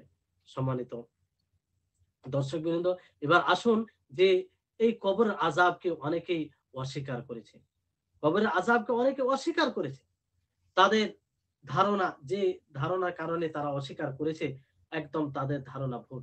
আর এই কবরের আযাব আপনারা শুনেছেন না, অনেকজন বাসের অস্বীকার করেছে। কবরে আযাব পরবর্তীতে আসবে আলোচনা। যে যে পুনরুত্থিত করা হবে, আবার জীবিত করা হবে, এই কথার অস্বীকার করেছে কিছু পথভ্রষ্ট দল কাফেরেরা। কাফেরেরা অস্বীকার করেছে। অথচ তাদের ধারণা একদম ভুল। তারা যে ধারণায় এটা অস্বীকার করেছে একদম ভুল। বাতিল তাদের ধারণা। এটা শরীয়ত দ্বারাও প্রমাণিত হয়, হ্যাঁ? এবং অনভাব অনভাব কিছু এরকম করা যায় সেই দলিল দ্বারা এবং যুক্তিগত দলিল দ্বারা। শরীয়ত দলিল রয়েছে আপনার আ সুস্পষ্ট দলিল যে তাগাবুনে আল্লাহ তাবারাক ওয়া তাআলা তাগাবুনের ৭ নম্বর আয়াতে বলেন যে জাআমাল্লাযীনা কাফারু আল্লা ইউবআসু কুল বালা ওয়া রাব্বি লাতুবআসুন্না সুম্মা লাতুনাব্বাউন্না বিমা আমালতুম ওয়া যালিকা আলাল্লাহি ইয়াসির। যে কাফেররা ধারণা করে যে তাদেরকে পুনরুত্থিত করা হবে না, জীবিত করা হবে না। তো আল্লাহ তাবারাক ওয়া তাআলা বললেন যে হে নবী আপনি বলুন, কেননা আমার রব অবশ্যই পুনরুত্থিত করবেন আর তোমাদেরকে খবর দিবেন, বলবেন যা তোমরা আমল করেছো। আর এটা আল্লাহর উপরে একদম সহজ। তো এখানে সুস্পষ্টভাবে আল্লাহ তাআলা বলেছেন। তাহলে এটা কিতাবুল্লাহ থেকে দলিল হলো। আর আপনার ইন্দ্রিয় আ দলিল যেটা অনুভব করা যায় যে আল্লাহ তাবারাক ওয়া তাআলা এই দুনিয়াতেই বহু মৃতকে জীবিত করেছেন। দেখিয়েছেন আল্লাহ তাবারাক ওয়া তাআলা। এইভাবে সূরা বাকারাতে ৫ জায়গায় আল্লাহ তাবারাক ওয়া তাআলা আ বর্ণনা করেছেন। ৫ টি উদাহরণ দিয়েছেন। যে দুনিয়াতে আল্লাহ তাবারাক ওয়া তাআলা জীবিত করেছেন, আবার তাদেরকে দুনিয়াতে আল্লাহ তাআলা তাদেরকে মৃত্যু দিয়েছেন, আবার তাদেরকে আল্লাহ তাআলা জীবিত করেছেন। তো যেমন আপনার ১ম উদাহরণ হচ্ছে যে মুসা আলাইহিস সালামের কওম। মুসা আলাইহিস সালামের জাতি যখন বলল যে আমরা অতক্ষণ পর্যন্ত ঈমান নিয়ে আসবো না, যতক্ষণ পর্যন্ত সরাসরি আমরা আল্লাহকে না দেখে নেব। তো তাদের মধ্যে কিছু লোককে চয়ন করে তাদেরকে তুর পাহাড়ে মুসা আলাইহিস সালাম নিয়ে গেলেন। আর তাদের এই ধৃষ্টতার কারণে তাদের উপরে বজ্র হয়, সেই ফলে তারা সকলে মারা যায়। তারপরে মুসা আলাইহিস সালাম দোয়া করেন আল্লাহর নিকটে, দোয়া করে বলেন যে তাদেরকে জীবিত করা হোক। আল্লাহ তাআলা তাদেরকে আবার জীবন দান করেন। এটা একটা উদাহরণ। এই ঘটনাটি আপনার সূরা বাকারার আ আ ৫৫ নম্বর ৫৫ থেকে ৫৬ নম্বর আয়াতে বলা হয়েছে। তারপরে ২য় উদাহরণ যে সেই আ হত্যার ঘটনা যেখানে বানু ইসরাইলের মধ্যে কোনো এক ব্যক্তি হত্যা করেছিল কাউকে। তো আল্লাহ তাবারাক ওয়া তাআলা তাদেরকে আদেশ দিলেন। তারা এক অপরকে দোষারোপ করছিল যে অমুক করেছে, অমুক করেছে। তো আল্লাহ তাবারাক ওয়া তাআলা তাদেরকে আদেশ দিলেন যে তোমরা একটি গরু জবাই করো এবং সেই গরুর একটা অংশ নিয়ে সেই মৃত্যু যাকে হত্যা করেছে তাকে আঘাত করো, সে জীবিত হয়ে যাবে এবং সে বলবে যে তাকে কে হত্যা করেছে। তাই করলেন এবং সে জীবিত হয়েছে। আল্লাহ তাবারক ওয়া তাআলা এই ঘটনাটি আপনার বর্ণনা করেন সূরা বাকারায়, আপনার ৭২ থেকে ৭৩ নম্বর আয়াতে। তারপরে তৃতীয় উদাহরণ আল্লাহ তাবারক ওয়া তাআলা দিয়েছেন সূরা বাকারা ২৪৩ নম্বর আয়াতে, যে সেই লোকদের সম্পর্কে যারা নিজের বাড়ি ঘর ছেড়ে চলে গেছিলেন মৃত্যুর ভয়ে। সেখানে কোনো মহামারী, কোনো এরকম বিপদ এসেছিল। ফলে তারা মৃত্যুর ভয়ে অনেক দূর চলে গেছেন। তো আল্লাহ তাআলা তাদেরকে মৃত্যু দিয়ে আবার জীবিত করলেন এবং তা প্রমাণ করিয়ে দিলেন যে তোমরা যে মৃত্যুর ভয়ে যেখানে যাও না কেন এই মৃত্যু থেকে ছাড় নেই। তো তাদেরকে একসাথে সকলকে আল্লাহ তাআলা মৃত্যু দিয়েছিলেন। মৃত্যু দেওয়ার পরে আবার তাদেরকে আল্লাহ তাবারক ওয়া তাআলা জীবিত করেছিলেন। তো আল্লাহ তাআলা দুনিয়াতেই মানুষকে মৃত্যু দেওয়ার পরে জীবিত করেছেন। এর জ্বলন্ত উদাহরণ এই ঘটনাটি আল্লাহ তাআলা সূরা বাকারা ২৪৩ নম্বর আয়াতে বলেছেন। তারপরে চতুর্থ উদাহরণ হচ্ছে যে একটি জনপদের ঘটনা, যেখানে একজন ব্যক্তি এমন এক এলাকা থেকে অতিক্রম করছিল যেখানে কেউ জীবিত ছিল না, একদম মনে হচ্ছে সেখানে কোনো কেউ আবাদ নেই, মৃত্যু গ্রাম এরকম মনে হচ্ছিল। তো সে ধারণা করলো যে আল্লাহ তাআলা একে কি আবার জীবিত করতে পারবে। তো এই ধারণা রাখার ফলে আল্লাহ তাআলা তাকে মৃত্যু দেন এবং ১০০ বছর সে মৃত অবস্থায় থাকে। তারপর আবার তাকে জীবিত করা হয়। আবার তাকে জীবিত করা হয়। তাকে আল্লাহ তাআলা দেখিয়ে দিলেন যে আল্লাহ তাবারক ওয়া তাআলা মৃত্যুকে জীবিত করতে পারেন এবং জীবিতকে আবার মৃত্যু দান করতে পারেন। তো এই ঘটনাটি আপনার আ আ সংক্ষিপ্ত ভাগ বলছি, আপনারা বইয়ে পড়তে পারেন, সেখানে দেওয়া আছে। আ এই ঘটনাটি আপনার সূরা বাকারার ২৫৯ নম্বরের আয়াতে আল্লাহ তাআলা বলেছেন। তারপরে পঞ্চম উদাহরণ হচ্ছে যে ইব্রাহিম আলাইহিস সালামের ঘটনা। ইব্রাহিম আলাইহিস সালাম তিনি আল্লাহকে বললেন যে মৃত্যুকে কেমন ভাবে জীবিত করা হয়। তো আল্লাহ তাআলা তাকে আদেশ দিলেন যে তুমি ৪ টি পাখি নিয়ে তাদেরকে টুকরো, টুকরো করে দাও এবং তাদের অংশ বিভিন্ন জায়গায় ছড়িয়ে দাও পাহাড়ে। তারপরে তাদেরকে ডাক দাও, তারা চলে আসবে। তো ইব্রাহিম আলাইহিস সালাম তাই করলেন। সেটাই হলো, ডাক দেওয়ার পরে তারা আবার জীবিত হয়ে চলে আসে। তো এটাও এক প্রাণী, তাকে জবাই করে দেওয়া হলো, তাকে টুকরো, টুকরো করে দেওয়া হলো। সে মারা গেল। তারপরে আবার আল্লাহ তাবারাক ওয়া তাআলার হুকুমে আদেশে সে জীবিত হয়ে এলো। তো এই ঘটনাটি আপনার সূরা বাকারার ২৬০ নম্বর আয়াতে রয়েছে। তাহলে এই সব উদাহরণ থেকে এটা সুস্পষ্ট হয়। এইসব উদাহরণ থেকে এটা সুস্পষ্ট হয় যে আল্লাহ তাবারাক ওয়া তাআলা মৃত্যুকে জীবিত করতে পারেন। এগুলো তো এমন উদাহরণ যে যেগুলো দুনিয়াতেই ঘটেছে, যেগুলো অনুভব করা যায়। সেই সময় মানুষ দেখেছে। আর যেটা কোরআনে আছে। আর কোরআন সত্য, তাতে সন্দেহের কোনো অবকাশ নেই। তারপরে ঈসা আলাইহিস সালামের মুজিজা ছিল। আল্লাহ তাআলা তাকে মুজিজা দিয়েছিলেন যে মৃতকে জীবিত করতেন। আ তো এটা মুজিজা আল্লাহ তাআলার যখন অনুমতি হতো তখন সেটা করতে পারতেন। এগুলো একটা স্পষ্ট দলিল। তারপরে যুক্তিগত দলিল রয়েছে। যুক্তিগত দলিল হচ্ছে যে আল্লাহ তাবারক ওয়া তাআলা এই আসমান ও জমিনকে সৃষ্টি করেন কোন পূর্বের উদাহরণ ছাড়াই। কোন পূর্বের উদাহরণ ছাড়াই আল্লাহ তাআলা সৃষ্টি করলেন। তো যে জিনিসকে আল্লাহ তাবারক ওয়া তাআলা একবার সৃষ্টি করেছেন, তাকে পুনরায় সৃষ্টি করা কি কঠিন? সহজ। আপনি যদি কোন জিনিসকে একটা তৈরি করেন, একবার যদি তৈরি করেন, দ্বিতীয়বার তৈরি করতে কি আপনার জন্য কঠিন না সহজ? সহজ হবে। তো সেই মহান সত্তা তিনি পূর্বের কোন উদাহরণ ছাড়াই এত বিশ্ব জগৎকে সৃষ্টি করেছেন। তাহলে তিনি আবার সৃষ্টি করতে চাইলে একজন এক সৃষ্টিকে সৃষ্টি করার পরে তাকে মৃত্যু দেওয়ার পরে আবার সৃষ্টি করতে পারবে না? তাহলে এটা তো যুক্তি বিরোধী, বিবেকসম্মত কথাই নয় যে সৃষ্টি করতে পারবে না। এটা তো স্বাভাবিক। যুক্তির বিবেকের আ দাবি অনুযায়ী যে আ সেটা তো আরো সৃষ্টি করা সহজ। আর আল্লাহ তাআলা সেই কথাই বলেন, ওয়া হুয়াল্লাযী ইয়াবদাউল খালকা সুম্মা ইউঈদুহু ওয়া হুয়া আহওয়ানু আলাইহি। যে আল্লাহ তাআলা তিনি ১ম এ সৃষ্টি করেছেন, আবার পুনরায় সৃষ্টি করবেন আ মৃত্যুর পরে। আর এটা আল্লাহর পক্ষে খুবই সহজ। আল্লাহ ১ম ও কঠিন ছিল না, তারপরেও সহজ ছিল না। আল্লাহর জন্য সবই সহজ। কঠিন বলতে কোন জিনিস নেই। আল্লাহ তাআলা তো সর্বশক্তিমান। আল্লাহ তাআলার উপরে সর্বশ আল্লাহ তাআলা সর্বশক্তিমান। অনুরূপভাবে আল্লাহ তাআলা অন্য আয়াতে বলেছেন, কামা বাদাআনা আউওয়ালা খালকিন নুঈদুহু ওয়া'দান আলাইনা ইন্না কুন্না ফাইলিন। যে আমি যেমন প্রথমে সৃষ্টি করেছি আবার আমি সৃষ্টি করব। এটা আমার ওয়াদা, প্রতিজ্ঞা, আর এটা আমি করব। তাহলে এইভাবে আল্লাহ তাবারক ওয়া তাআলা বিভিন্ন জায়গায় যুক্তিগত দলিল দিয়েছেন। তারপরে দ্বিতীয় হচ্ছে, যেমন আমরা দুনিয়াতে দেখি অনেক সময় কোন জায়গা দেখব যে সেখানে বৃক্ষ, ঘাস, লতা-পাতা সব শুকনো হয়ে গেছে। মানে সবুজ শ্যামল কিছু নেই। হঠাৎ করে সেখানে বৃষ্টি হয়। বৃষ্টি হওয়ার পরে আবার সবুজ শ্যামলতা ফিরে আসে। ঘাস বের হয়ে আসে। বৃক্ষগুলো আবার সজীবতা লাভ করে। তাহলে যদি একটা জমিন সেখানে সবকিছু মারা গেছে, আবার সেটা জীবিত হয়ে যায় আল্লাহ তাবারক ওয়া তাআলার অনুমতিতে। তো আল্লাহ তাআলা সেটা একটা জীব। তো আল্লাহ তাআলা কোন সৃষ্টিকে মৃত্যু দেওয়ার পরে কেন সেটা জীবিত করতে পারবেন না? আর আল্লাহ তাবারক ওয়া তাআলা সেই কথাটাই বলেন সূরা ফুssiলাতের ৩৯ নম্বর আয়াতে, ওয়ামিন আয়াতিহি, তার নিদর্শন সমূহের মধ্যে একটি নিদর্শন হচ্ছে আন্নাকা তারাল আরদা খাশিয়াতান, যে আপনি জমিনকে শুকনো দেখবেন। ফাইদা আনজালনা আলাইহাল মাআ, যখন আমি তার উপরে বৃষ্টি বর্ষণ করি, সে আবার সজীবতা লাভ করে, আবার সেখানে শ্যামলতা, সবুজ শ্যামলতা ফিরে আসে, সে বৃদ্ধি পায়। আর এইভাবে আল্লাহ তাআলা জীবিত করেছেন। ইন্নাল্লাযী, নিশ্চয়ই তিনি, যিনি সেই জমিনকে জীবিত করেছেন, তিনি আবার মৃতকে জীবিতকারী। আর আল্লাহ তাবারক ওয়া তাআলা প্রত্যেক জিনিসের উপরে শক্তিশালী, তিনি কাদির।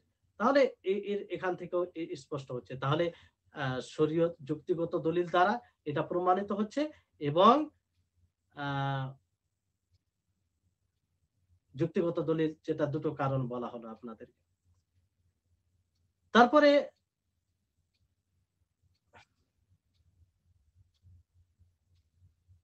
কিছু লোক আছে আপনার, যে কবরের আযাবকে অস্বীকার করে।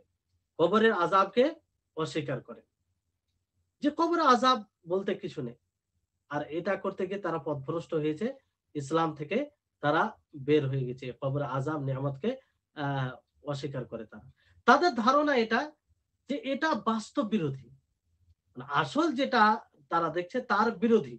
তারা তাদের এটা দাবি, যে যদি কবরকে, মানে কবর থেকে মাইয়াতকে উঠানো হয়, তো আমরা যে রূপে রেখেছি সে রূপেই দেখতে পাই। কবরে কোনো পরিবর্তন ঘটে না। না সেটা প্রশস্ত হয়, প্রশস্ত দেখতে পাই, না সেটা সংকীর্ণ দেখতে পাই। তাহলে সেখানে এতগুলো আযাব, এতগুলো নেয়ামত কি করে হতে পারে? তাদের এটা ধারণা। এই ধারণা রাখার পরে ফলে তারা এটার অস্বীকার করেছে। কিন্তু এটা কি আ আ সঠিক ধারণা? সঠিক ধারণা নয়। এটা কয়েক দিক দিয়ে এটা বাতিল। কয়েক দিক দিয়ে এটা বাতিল। ১ নম্বর হচ্ছে যে শরীয়তে অসংখ্য দলিল রয়েছে, যে দলিল দ্বারা এটা প্রমাণিত যে কবরে আযাব হবে। যে যদি কোনো মন্দ মানুষ হয়, ভালো আমল না করে যায়, সে আযাবে থাকবে। আর যদি মুমিন হয়, তাহলে সে নেয়ামতে থাকবে ভালো আমল করে গেলে। এই ব্যাপারে অনেক দলিল রয়েছে। যেমন সহিহ বুখারীতে আব্দুল্লাহ ইবনে আব্বাস রাদিয়াল্লাহু তাআলা আনহুমার হাদিস রয়েছে। তিনি বলছেন যে খারাজান নবী সাল্লাল্লাহু আলাইহি ওয়াসাল্লাম মিন বা'দি হিতানিল মদিনা, নবী সাল্লাল্লাহু আলাইহি ওয়াসাল্লাম কিছু বাগান দিয়ে যাচ্ছিলেন। আ ফাসামিআ সাউতা ইনসানাইনি ইউআযযাবানি ফি কুবুরিহিমা। তো আল্লাহর নবী মুহাম্মদ সাল্লাল্লাহু আলাইহি ওয়াসাল্লাম তিনি ২ টি মানুষের আওয়াজ শুনতে পেলেন, যে তাদের ২ জনের কবরে তাদেরকে আযাব দেওয়া হচ্ছে। তাদেরকে আযাব দেওয়া হচ্ছে। এটা আল্লাহ তাবারক ওয়া তাআলা তাকে শুনিয়েছিলেন। পুরো হাদিস রয়েছে। তারপরে তিনি শেষে বললেন যে আন্না আহাদাহুমা কানা লা ইয়াস্তাতিরু মিনাল বাউল, যে তাদের মধ্যে একজন পেশাবের ছিটা, প্রসাবের ছিটা থেকে বাঁচত না, সতর্ক থাকতো না। ফলে তাকে আযাব দেওয়া হচ্ছে। আল্লাহ আমাদের হেফাজত করুন। অনেকেই আছে যে এটার খেয়াল করে না। তো প্রসাবের ছিটা থেকে সতর্ক থাকতে হবে, যেটা যাতে আমাদের কাপড় পোশাকে না লাগে, আমরা সতর্ক যেন থাকি। কারণ এটা কবরে আযাব হওয়ার আ কারণ। তারপরে আরেকজনের ব্যাপারে আল্লাহ নবী বললেন যে আন্নাল আখারা কানা ইয়ামশি বিন নামিমা, যে অন্যজন চুগলখড়ি করত। আল্লাহ আমাদের সকলকে হেফাজতে রাখুক। এই জঘন্য অপরাধ থেকে যেন আমরা বেঁচে থাকি। তো চুগলখড়ি করা এটাও কবরে আযাবের কারণ। তো এখানে তো এই হাদিস দ্বারা তো এটা সুস্পষ্ট যে কবরে আযাব হয়। এই দুটি কারণে তাদের আযাব হচ্ছিল। আর সহিহ বুখারীতে রয়েছে হাদিসটি। বিশুদ্ধ সূত্র দ্বারা এটা প্রমাণিত যে যাতে কোনো সন্দেহের অবকাশ নেই। তারপরে ইন্দ্রিয় অনুভব সূচক যেটা দলিল, যে যেমন ধরুন একজন ঘুমিয়ে আছে। ঘুমিয়ে থাকার কারণে সে স্বপ্নে দেখে যে প্রশস্ত জায়গায় সে ঘুমিয়ে আছে, অনেক নিয়ামতে আছে, অনেক সুখ স্বাচ্ছন্দ্যে আছে। কি, কি নিয়ামত? অনেক নিয়ামতে আছে সে। আবার কোন সময় দেখে যে তার জন্য জায়গা খুব সংকীর্ণ হয়ে গেছে। আর সে খুব যন্ত্রণা পাচ্ছে। তার উপরে কেউ অন্যায় জুলুম করছে। হ্যাঁ? কখনো দেখে যে সে বড় বিল্ডিং থেকে পড়ে গেল। পড়ে যাওয়ার পরে সে যন্ত্রণায় চিল্লাচ্ছে।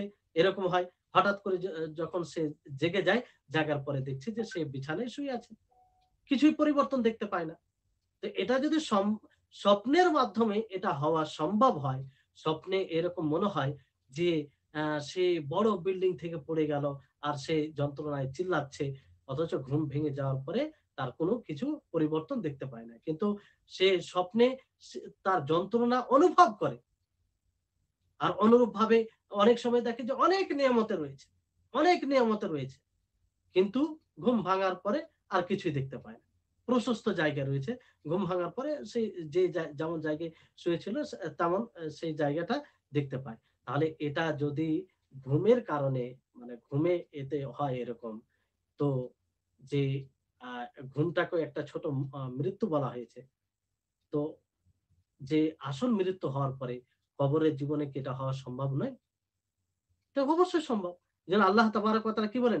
আল্লাহু ইয়াতাওয়াফফাল আনফুসা হিনা মাউতিহা ওয়াল্লাতী লাম তামুত ফি মানামিহা ফায়ুমসিকু আল্লাতী কাযা আলাইহাল মাউত ওয়া ইউরসিলুল উখরা ইলা আজালিম মুসাম্মা। যে আল্লাহ তাআলা আ যখন আ অনেক মানুষের মৃত্যু হরণ করেন, আর যার মৃত্যু হয় না তাকে আ সে ঘুমে থাকে, তো তার ফায়ুমসিকু আল্লাতী কাযা আলাইহাল মাউত, যার মৃত্যুর ফয়সালা হয়ে যায়, তার রুহটা মানে আ আটক করে নেই, এবং যার মৃত্যু সময় হয় না তার রুহটা আবার ফিরিয়ে দেয়। যখন তার মৃত্যুর সময় হয় তখন তার মৃত্যু হয়। তাহলে অ্যা এটা স্পষ্ট যে ঘুমটাও একটা মৃত্যুর মতো। তো সেই ঘুমের মধ্যে যখন মানুষ স্বপ্ন দেখে, কত কি দেখে, কিন্তু পরবর্তীতে কোনো পরিবর্তন দেখে না। তো যদি স্বপ্নে এটা হয়, তাহলে কবরের জীবনে কেন এটা হবে না? তো আল্লাহ তাবারাক ওয়া তাআলা সর্বোপরি সবকিছুর উপরে কাদের। আর এটা পরবর্তীতে আসছে যে এটা যার উপরে আযাব হবে তার জন্য। এটা আমাদের জন্য না, অন্যদের জন্য না। অন্যরা সেটা অনুভব করতে পারবে না। তারপরে যুক্তিগত দলিল হচ্ছে এটা যে অনেক সময় দেখবেন যে ঘুমিয়ে আছে, ঘুমিয়ে স্বপ্ন দেখে। স্বপ্ন স্বপ্নতে সেটাই দেখে যেটা বাস্তবে রয়েছে। যেটা বাস্তবে রয়েছে সেটাই দেখে। যেমন নবী করিম মুহাম্মদ সাল্লাল্লাহু আলাইহি ওয়াসাল্লাম সম্পর্কে বলা হয়েছে যে, যদি কোনো ব্যক্তি নবী সাল্লাল্লাহু আলাইহি ওয়াসাল্লামকে তার বিবরণে, তার সিফাত অনুযায়ী, কোরআন হাদিসে যে সিফাত বিবরণী এসেছে সেই অনুযায়ী দেখে, তাহলে আসলে সে নবী সাল্লাল্লাহু আলাইহি ওয়াসাল্লামকে দেখেন। তবে বাস্তবে সেটা সেই বিবরণ অনুযায়ী দেখতে হবে যেটা কোরআন হাদিসে এসেছে। এজন্য এখানে একটা আ কারণ এই ব্যাপারে বলা হয়েছে যে শয়তান নবী সাল্লাল্লাহু আলাইহি সাল্লামের রূপ ধারণ করতে পারে না। এটা ক্ষমতা আল্লাহ তাআলা তাকে দেয়নি। কিন্তু এখানে মনে রাখবেন যে শয়তান অন্যদের রূপ ধারণ করে এটা মিথ্যা বলে প্রতারণা দিতে পারে যে আমি নবী সাল্লাল্লাহু আলাইহি সাল্লাম, স্বপ্নের মাধ্যমে। এটা ভালো করে বুঝবেন। যে অন্যের রূপ ধারণ করে সে মিথ্যা বলতে পারে যে আমি রাসূল সাল্লাল্লাহু আলাইহি সাল্লাম। আর এই ধোঁকায় অনেক পড়ে যায়। কিন্তু আসলে সে রাসূলের রূপ ধারণ করতে পারবে না।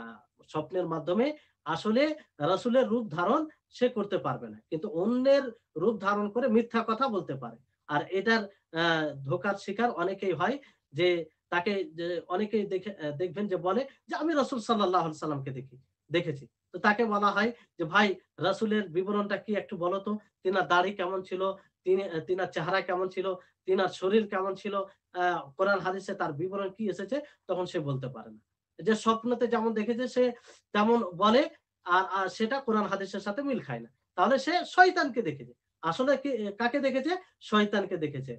আর যদি বাস্তবে রাসূল সাল্লাল্লাহু আলাইহি সাল্লামকে দেখে তাহলে ঠিক সেই বিবরণ মিলে যাবে যে বিবরণ কোরআন হাদিসে দেওয়া হয়েছে। রাসূল সাল্লাল্লাহু আলাইহি সাল্লামের ধরন বলা হয়েছে যে তিনি এইরকম ছিলেন।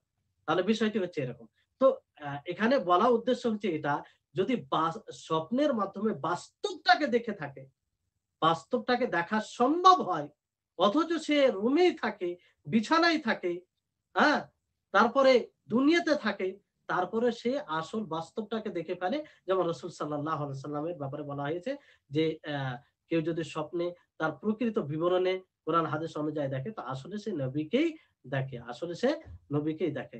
তাহলে কবরের জীবনে কেন এটা সম্ভব হবে না যে সে আ আম আ আযাবে থাকবে, ভালো যদি মন্দ যদি হয় তাহলে সে আযাব আ অনুভব করবে।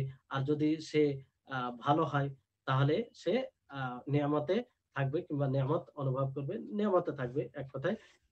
তো এই তাদের যে এই ধারণা, আর তাদের যে এটা একটা ধারণা যে কবরকে যদি মানে খনন করা হয়, যে কবরে দাফন করা হয়, যে সেই কবরকে আবার উপড়ে ফেলা হয়, তাহলে কবর যে অবস্থায় ১ম এ দেখা হয়েছিল সে অবস্থায় থাকে। কবরে কোন রকম পরিবর্তন দেখা দেয় না, যে কবর না প্রশস্ত থাকে না সংকীর্ণ থাকে। তো এর উত্তর কয়েকভাবে দেওয়া যায়। যে ১ নম্বর হচ্ছে যে সর্বপ্রথম যে এটা শরীয়তে যা কিছু এসেছে তার আ বিপক্ষে আ কিছু হবে কিংবা তার বিরোধিতায় কিছু হবে, এরকম শুবহা কিংবা সংশয় সেটা করা জায়েজ নয়। সেটা জায়েজ নয়। কারণ যতগুলো সংশয় আছে শরীয়তের বিশুদ্ধ দলিল দ্বারা যদি কোন জিনিস প্রমাণিত হয় আর তার উপরে সংশয় জাগে, তাহলে সেই সংশয়ে করাটা জায়েজই হবে না। সেই সংশয়কে স্থান দেওয়াই উচিত নয়। তার অনেক কিছু কারণ রয়েছে। আ একটা কারণ হচ্ছে যে আমাদের হয়তো বিবেক অতদূর পর্যন্ত পৌঁছাতে পারেনি। আমাদের বুদ্ধি সেই পর্যন্ত পৌঁছাতে পারেনি। আল্লাহ তাবারাক ওয়া তাআলা অতটুকু শক্তি আমাদের ব্রেইনে দেয়নি। ফলে এই সংশয় জাগছে। অতএব কোরআন হাদিস দ্বারা যেটা প্রমাণিত তার উপরে ঈমান নিয়ে আসতে হবে। তার উপরে ঈমান নিয়ে আসতে হবে। আমরা এই বলে অস্বীকার করতে পারি না যে কবরকে আমরা যেভাবে দেখেছিলাম সেভাবে পরবর্তী পরবর্তী পরবর্তী সময়ে আমরা সেভাবে সেরকমই দেখি। এইজন্য সেখানে আযাব হয় না, না নেয়ামত থাকে, এই বলে অস্বীকার করা যাবে না। কারণ কোরআন হাদিস দ্বারা প্রমাণিত তার উপরে ঈমান নিয়ে আসতে হবে। আল্লাহ তাবারাক ওয়া তাআলার কোরআন সত্য, রাসূলের হাদিস সত্য। দ্বিতীয় কথা হচ্ছে যে আ বারজাখি জীবনের যে অবস্থা, এটা গায়েবের মধ্যে পড়ে। এটা কিসের মধ্যে পড়ে? গায়েবের মধ্যে পড়ে, যে যেটাকে মানুষ অনুভব করতে পারে না। এটা আল্লাহ তাবারাক ওয়া তাআলা এই শক্তি কাউকে দেননি। আলিমুল গায়েব একমাত্র আল্লাহ তাবারাক ওয়া তাআলা। তিনি অদৃশ্যের খবর জানেন। বাকি অন্য কেউ জানে না। তো কবরে যে আযাব হয়, কবরে যে নেয়ামত থাকে, এটা আমাদের জন্য গায়েব। তো কি করে আমরা জানবো? কি করে সেটা অনুভব করব? তৃতীয় বিষয় হচ্ছে যে আ আযাব এবং নেয়ামত এবং কবর প্রশস্ত হওয়া, কবর আ সংকীর্ণ হওয়া, এটা একমাত্র যার উপরে হয় সেই এটা অনুভব করে। তার জন্যই, এটা অন্য কারো জন্য নয়। অন্য কারো জন্য আ মানে এটা সে অন্য কেউ এটা বুঝতে পারবে, জানতে পারবে, এই ক্ষমতা আল্লাহ তাআলা কাউকে দেয়নি। যেমন ধরেন যে একই জায়গায় ২ জন যদি ঘুমিয়ে থাকে, একজন স্বপ্নে দেখে। একজন স্বপ্নে কি দেখলো, কি নেয়ামতে ছিল, কি মানে সে যন্ত্রণা অনুভব করেছে। আর পাশে যে আছে সে কি অনুভব করে? অথচ একই জায়গায় ঘুমিয়ে থাকে, তার পাশেই ঘুমিয়ে থাকে। সে জানতে পারে না। যে স্বপ্ন দেখে সেই বুঝতে পারে। বড়, বড় কিছু দেখে নেয়।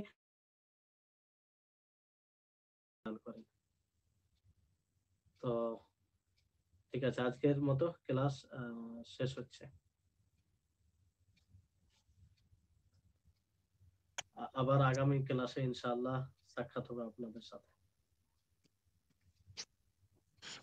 শেখ, শুনতে পাচ্ছেন?